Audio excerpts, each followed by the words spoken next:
Well, hello, hello, hello. Welcome back to part four of Claim Your Intuitive Power. How's the course been going for you? I hope it has allowed you to really get in tune with your own inner guidance, that you have began to notice exactly how you get your guidance. And today we are in part four going to be talking about different tools that you can use to get your guidance. Now, if you've listened to the first two parts, or those of you who know me, you know that one of my favorite ways of connecting with your guides is through your journal. And hopefully you designated a specific, you took time, you designated a specific notebook that are going to be utilizing to meet with your team, to meet with your guides and angels when you go to seek advice um, from them. And remember, just in case you forgot, I suggested that one of the best ways to start communicating is to write 3 pages every morning. You ask your guides, you put down exactly what you need guidance on for that day. And if you don't know, ask them, and then just continue to write until you're at the bottom of 3 pages. Now, that may make you consider how large your pages are. That may make you consider if you skip lines and write big. You do whatever you need to do to get to the end of the 3 pages, because what that will do is that will assist you in setting a time to meet with your team like any good leader. And once they see that you're serious with getting advice and following through with the advice, once they see that you're serious with getting advice and following through with advice, they will be very generous with their guidance. So, first one is your journal. Now, hopefully you download it. If not, you still can, the workout journal. And you were able to decide where were you when you get guidance? For me, a lot of my guidance will come while I'm in the shower, while I'm driving, when I'm daydreaming, are the times when I will get guidance. When I know that, then that means that I'm really paying attention.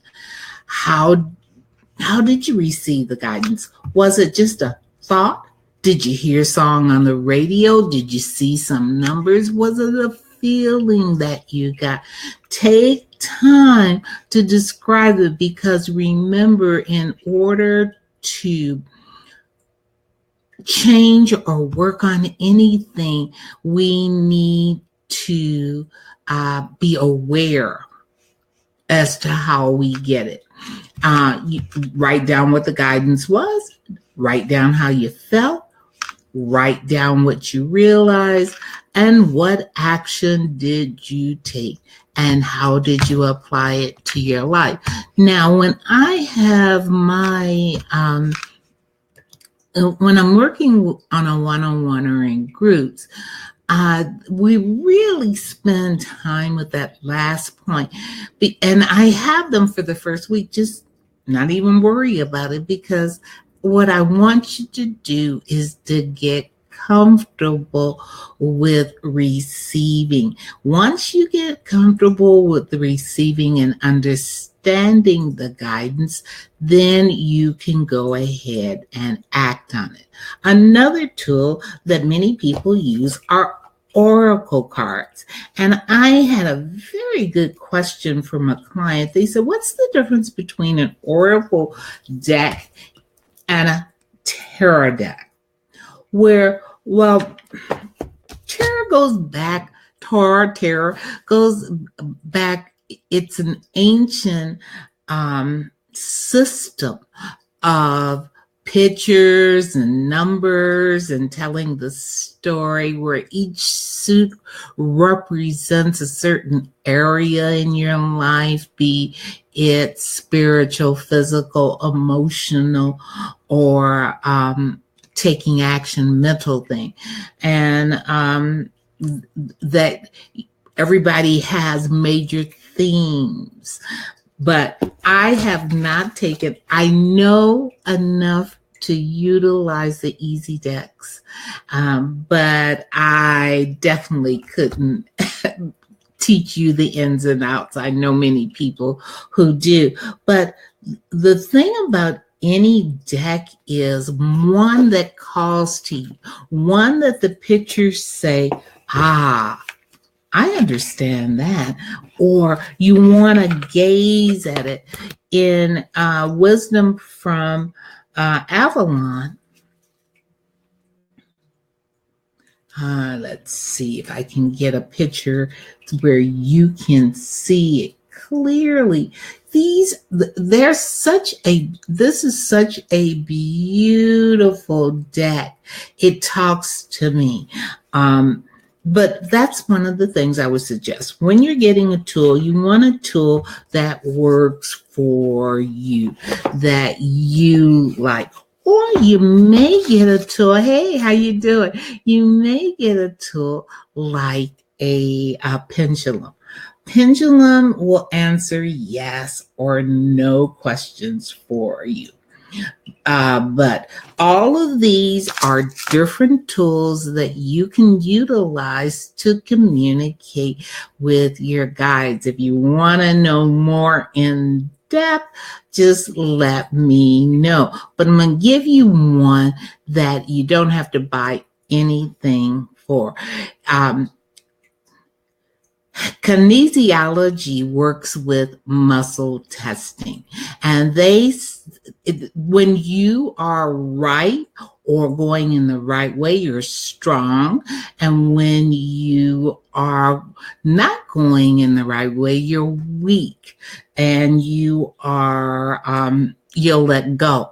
But there's a whole science, kinesiology, and that explains muscle testing. But what you want to know is you're weak when it's no, and you're strong when it says yes. So you can take your fingers, lock them together, like putting your thumbs like this, but interconnect them. And now, whatever sex you are, say that you, like, I'm a girl. That's true. It's going to be really strong for me. Or I could say, I'm a boy. And it's weak for me. Now, really, I didn't let that go. But it should, you can say, my name is Elizabeth, and it's going to be strong. My name is Mary. It's going to be weak. That is one way of you saying, is this true guidance? Is this false guidance? And you can do it under the table. You don't have to pull out your deck of cards. You don't have to pull out your pendulum. You can use your own body to talk to your own inner guidance. So I just wanted to so today we went over the different tools. Now, there are multitudes of oracles that you can use to talk to your inner guidance. And I just tapped on a couple of them. The cards, the oracle cards,